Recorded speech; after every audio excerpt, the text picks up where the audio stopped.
Hello students, trust you have been enjoying the classes so far. You're welcome to another edition of the Rock Online Tutors. Please hit the subscribe button and turn on the notification bell. Also, do not forget to like, to share, and to leave a comment. Thank you. Now, let us proceed to our question. The first question. An undesirable attribute of capitalism is mostly seen in dash. So capitalism has to do with a political and economic model in which there is private or individual ownership of the means of production, distribution, and exchange. So under capitalism, individuals are permitted to set up ventures or businesses. So there will be those who set up ventures, who set up businesses. They are known as the bourgeoisies or the employers or the producers or the manufacturers or the industrialists. Now we have the second category. They refer to those categories who have labor to offer. So the first category, the bourgeoisies, they set up business, while the second category are employed by the bourgeoisies. So the main motive for setting up businesses under capitalism is to maximize profit. What if it gets to the extent of exploiting those that are working for you? Under capitalism, it doesn't really matter as long as there is profit maximization. So what's the correct answer here? Exploitation of labor. Now to the next question. A constitution that requires an absolute majority of members of parliament to amend is dash. Now, when you come across any question like this that has to do with a constitution requiring special procedures for amendment, that constitution is said to be rigid. I'll take it again. When any constitution requires special procedures, whether absolute majority, two-thirds majority, three-quarter majority, anything that has to do with special procedures for amendment, such a constitution is said to be what? Rigid. And the opposite of a rigid constitution is flexible constitution. So the correct answer here is what? Rigid constitution. Now to the next question. What is the term given to the action of discontinuing a session of parliament or other legislative assembly without dissolving? Now, under a cabinet system or parliamentary or Westminster system of government, we have three methods of terminating things under such system of government. We have what we call adjournment. When the parliament is sitting currently, when they're having a sitting, a meeting, or a proceeding, how we terminate such is called adjournment. So what are we terminating under adjournment? Sitting, meeting, or proceeding. So we now have another termination procedure called prorogation. What are we terminating under prorogation? That is a session of parliament. We now have another termination style called dissolution. What are we terminating under dissolution?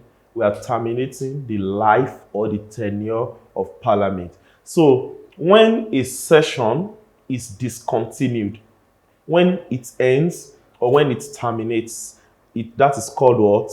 Prorogation. So the correct answer is C, prorogation. Now to the next question.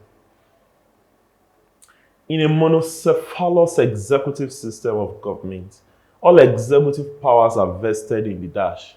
It will do you well to understand that we have different types of executive. We have unicephalous or monocephalous executive. Uni means one, mono means one. It means that such a country is operating a single executive head, e.g. Nigeria. So all presidential systems of government are unicephalous or monocephalous, while the opposite of unicephalous or monocephalous is bicephalous. Is either you call it bicephalous or dicephalous. So systems of government like parliamentary systems are bicephalous or dicephalous. But in a monocephalous executive powers are vested in the dash. In Nigeria, we said All presidential states are monocephalous. Is Nigeria a presidential state? Yes, we are practicing presidential system. Therefore, it goes ipso facto to say that we are monocephalous. And where is the executive power vested? It is vested in the president. Actually, it is better presented as the executive president. So the correct answer is B, president. Now to the next question. The action program of a political party intended to be carried out when political power is won is known as dash. It is called a manifesto. Manifesto refers to the cardinal plans, the goals, the targets, the dreams, the aspirations, the objectives of a political party, which they draw up during the time of election and market to the people. And they market such plans with the intention that when they win over the love of the masses and they capture political power, that they would implement such things in government. So the correct answer here is D, manifesto. Now to the sixth question. What does the mass media rely on to gauge public opinion? Now, the public opinion refers to the sum total of views, the aggregate views of majority of the people on a particular issue at a particular point in time. Can we gauge the opinion of everybody in the society? It's not possible. Are you getting now? But can we gauge the opinion of majority of the people in the society? Yes, we can do that. Now, how can we get or gauge the opinion of majority of the people in the society? Can we get it through influential citizens? No, because influential citizens are just minorities. Can we get it through propaganda and interviews?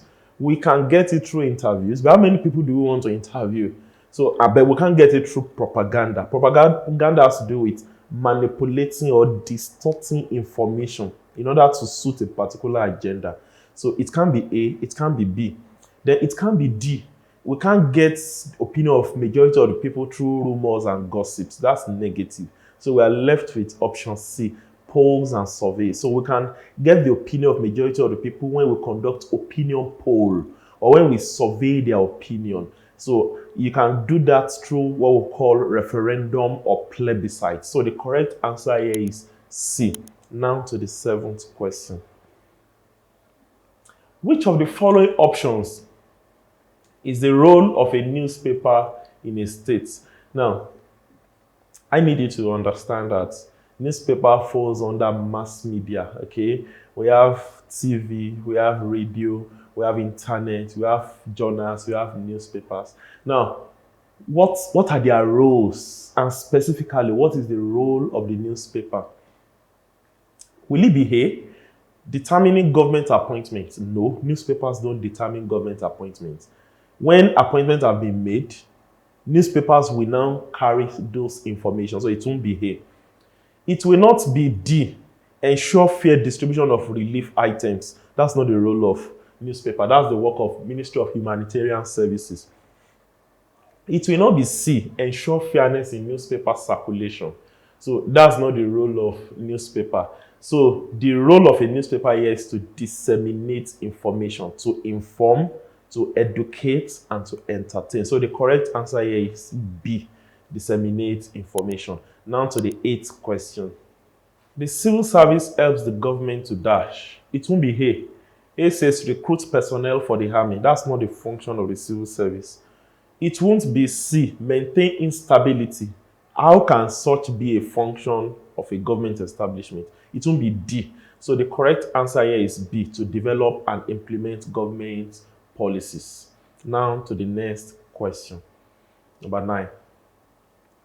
A citizen is barred from active politics when employed as a dash. The correct answer is C, civil servants. Why?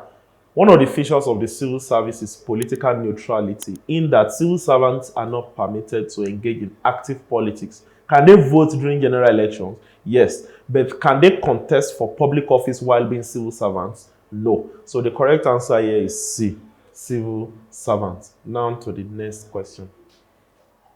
Number 10. Citizens' political participation is best practiced under a dash.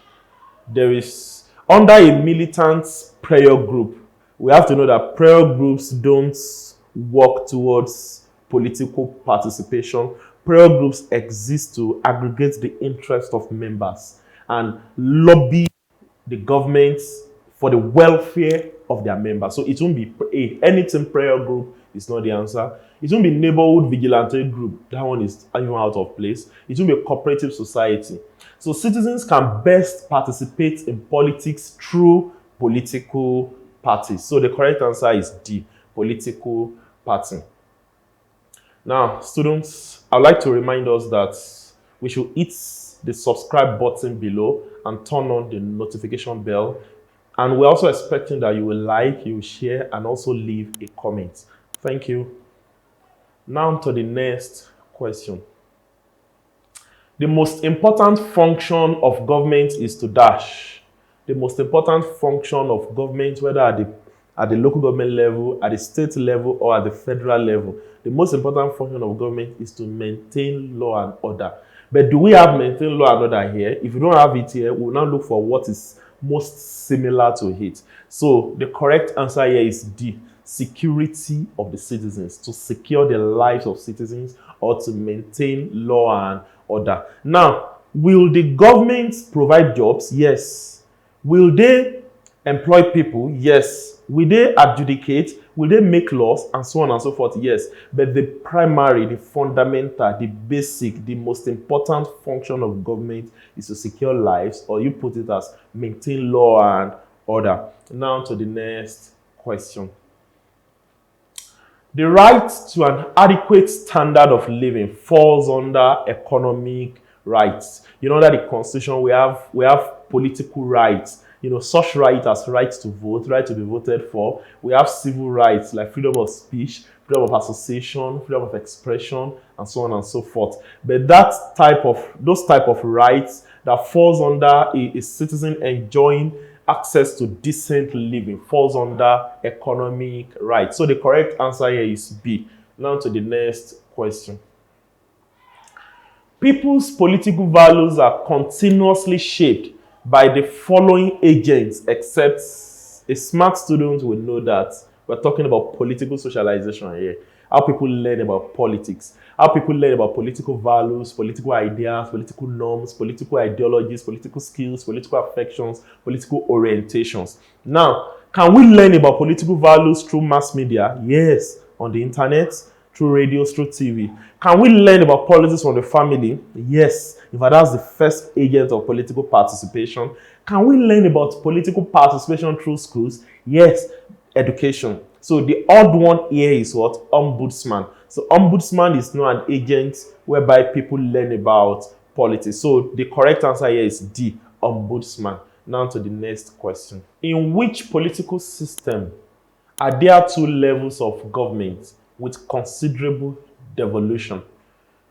With devolution, the correct answer is federalism.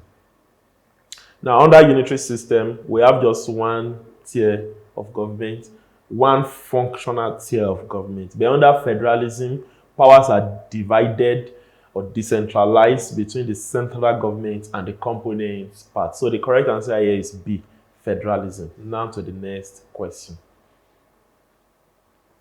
A system of government in which people elect their lawmakers and make them accountable for their actions and inactions in government is dash. The correct answer here is A, representative governments. Because under a representative government, citizens freely elect those that they desire to represent them, and then they hold them accountable. Is that clear? So the correct answer is A, representative government. Now to the next question.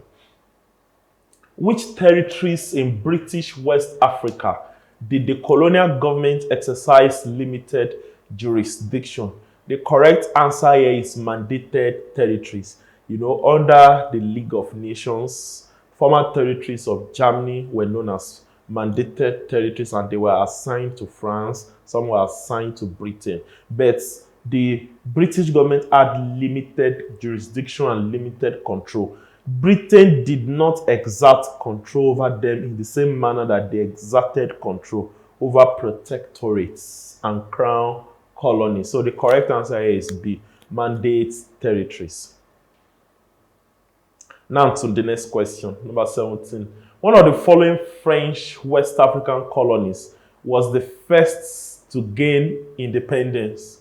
The correct answer here is D, Togo. It was the first to gain independence. Now to the next question. The struggle by the chiefs and people of West Africa against political, social, and economic dominance by European powers was referred to as dash. The correct answer is B, nationalism. Nationalism has to do with a people, who share same culture and same ancestry, wanting to be autonomous and independent and despising being colonized by other persons. So the correct answer here is B, nationalism. Now to the next question. The European imperialist penetration into West Africa was primarily motivated by the following considerations, except dash. So Britain came to Africa, France came, Germany came, Belgium came because of the following reasons, except they came for economic reasons. In fact, that's the most paramount reason. They came for military reasons, they came for social reasons. They didn't come for compassionate reasons. Who does that? So the correct answer here is A, compassion. Now to the next question. Which policy made the colonized French West African partners with France in a colonial project? Which policy made the colonized French West African partners with France in a colonial project? So the correct answer is Loi Cadre. Now, when France came to Africa, Senegal, Ivory Coast, and so on and so forth, France practiced a colonial system known as assimilation policy. It was a system also known as direct rule, in which France was governing the territories directly without including the locals, the natives. But when Charles de Gaulle became the president of France in 1956, he instituted a policy called Loi Cadre, in which he changed from assimilation to association. And under association, the natives and indigenes were now partners with France in the colonial policy of France. So the correct answer here is D. Now to the next question. The British colonial governor in West Africa wielded sweeping powers by virtue of dash. The answer is veto power. Whenever you see anyone wielding supreme power, absolute power, it has to do with veto power. Is that clear? That power to listen to people's opinion, but not to be bound by it. You can listen to their opinions, but the law still permits you to do it in your own way. Is that clear? That's veto power. There was a Nigerian council, there was another legislative council, but they only perform advisory roles for the governor. The governor was not bound by their ideas or submissions or recommendations. He could still go ahead with whatsoever thing he did please. Is that clear? So the correct answer is D, veto power. Now to the 22nd question. The action plan by African countries under NEPAD was aimed at tackling the following issues, except dash. Now you have to know that by virtue of the Lomé Concord or agreement in the year 2000, championed by President Olusegun Obasanjo and President Thabo Mbeki of South Africa, NEPAD came into being, and it was established to look into the following issues, except. So it was established for political reasons, to address social reasons, to address economic reasons. But the odd thing here is religious reasons. So the correct answer here is C, religious reason. Now to the next question. What motivated the adoption of indirect rule system by the British in our West African colonies? So it will not be B, Chiefs did not have power to make laws. That's wrong. The chiefs had power to make and enforce laws in their territories. It won't be educated elites were in bed with the British government. No, that was not why they introduced indirect rule. It was because there was a functioning and functional local administration system. You know, when Britain came, they thought they were going to govern directly. They now saw that in the north, they had emirs that were already collecting taxes like the Jangali, like Zakat, and so on and so forth. Then look at the western part in Oyo Empire. They saw that there was already an Alaafin who had structures for administering the empire. So they were like, we'll use this method. Let's govern their traditional rulers and use the traditional rulers to govern the people. So it was because of an effective and efficient tax system. So the correct answer is A. Now to the next question. The Economic Community of West African States was established primarily to dash. It was established primarily to dash. The correct answer is to promote economic growth and development amongst member states. So that's why even in the name you see economic community. It wasn't basically for political reasons, to foster, harmonious economic growth and development in the West African sub-region. Now to the next question. Number 25. The media can best contribute to the democratic process of a country by dash. How can the media contribute to the democratic process of a country?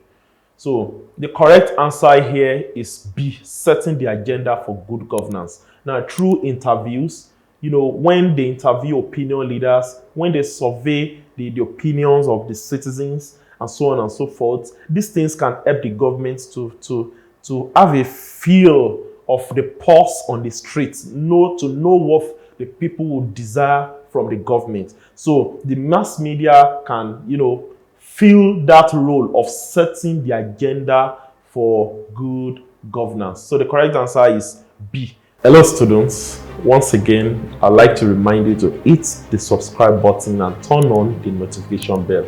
And do not forget also to share, and to leave a comment. Thank you.